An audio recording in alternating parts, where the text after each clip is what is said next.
Okay, in this video, what we're going to do is we're going to add a sound effect. So when you hit the coin, one of the things that would make the game better is if we heard a little sound effect. So what we're going to do is in Mario's collision with the coin, I'm going to add an action, and the action is going to be sound, play a sound. And so I look for play a sound, and then I need to choose an audio file. And I've got lots in my documents. We previously had a coin sound. Sounds good. I'll use that one. And it will play the sound. If I wanted to repeat it, I would say yes. But of course, I just want to hear it once. So I'll leave it with the default, which is no. Okay. The next thing I want to talk about is making a start screen.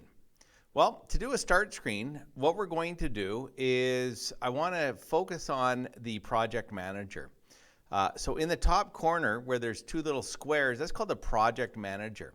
And you'll see our game is called Untitled, or our scene that we had the game in is called Untitled Scene. I'm going to start by clicking the three dots and then selecting Rename. And I'm going to call this Game, and I'll call this Level 1. And we eventually might want to make multiple levels.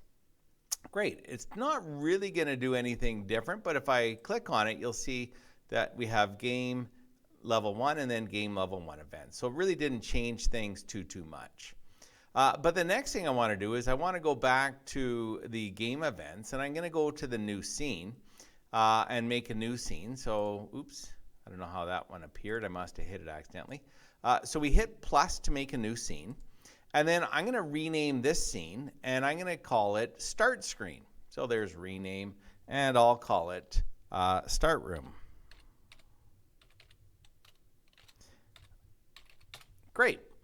Let's go to the Start Room, and I'll just double click on, oh, by the way, the game would start with Level 1, and then it would do the Start Room. So to change the order, what I want to do is I want to select Move Up. So now the game's going to start with the Start Room, and then go to Level 1. So if I click on the Start Room, you'll see there's nothing there. So I need to add a new object. So I'm going to make a new object. It's a sprite, and I don't have to be too careful. I'll call it Start Screen or Graphic. Add an animation. And I've done an animation previously, so I'll just go to a start screen. I did it in another game. I think this one here, start screen. And you'll see there it is. I'm going to edit it with Piskel, but you could do your own start screen.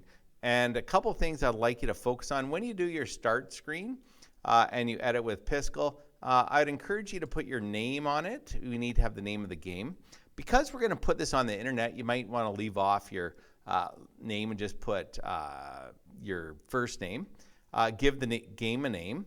And then I'm going to get rid of this little bit here. And I'll just dump some paint. Clear that up. Yeah. And oops, I didn't clear this up here, so let me just get the eraser. And I should just cut it out.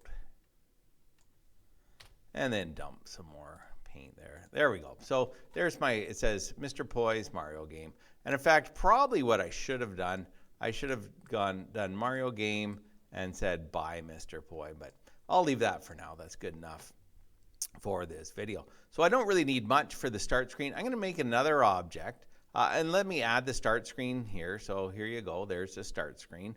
And I can stretch it so it's going to be the full view of what we see when the game starts.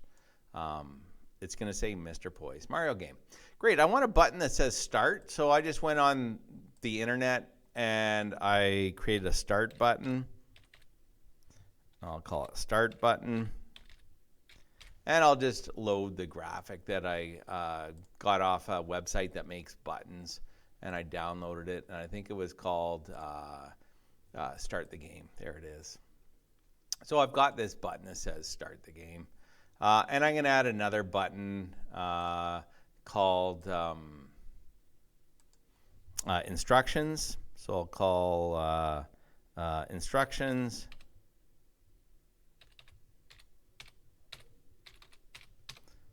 Button. Now these buttons don't do anything just yet. I'm just making a graphic for them. And there you go. So how do we, let me add them to the game here. You can size them up and line them up, but just to make it look a little more professional, start game, instructions. And because we're going to make this clickable, I want to make it so it would work with either tapping on the phone or clicking with a mouse. And so here's the event that we're going to put in. So what we're going to do for an event is we're going to say that if the mouse, the cursor touches on an object and the object is the start button, and I also want to say that we've released the button. So I'm going to say mouse release. Mouse button is released. So if the mouse, and I need to say that the button was the primary button. So the cursor touches on the start button and the mouse button was released. What we want to do is we want to go to a room. And the room we're going to go to, we type in scene. And you'll see one of the things in scene is we want to change the scene. And we're going to go to the start room. We're going to go to the level 1 because we press start. So the start button, touching it, is going to go to level 1. And if I wanted to do the same thing for instructions, I might make another scene here called instructions. Let me just go rename, and I'll call it game instructions. And then what I might want to do here is do the same thing. If the cursor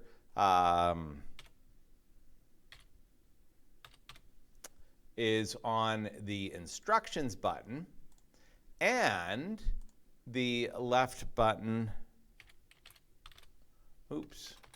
the mouse button of the primary button has been released, what I want to do is I want to change the scene to the instructions room. Great. And now when I start the game, it will start with this room. And then if I click on start, it'll start the game. Or if I click on instructions, it'll go to the instructions room.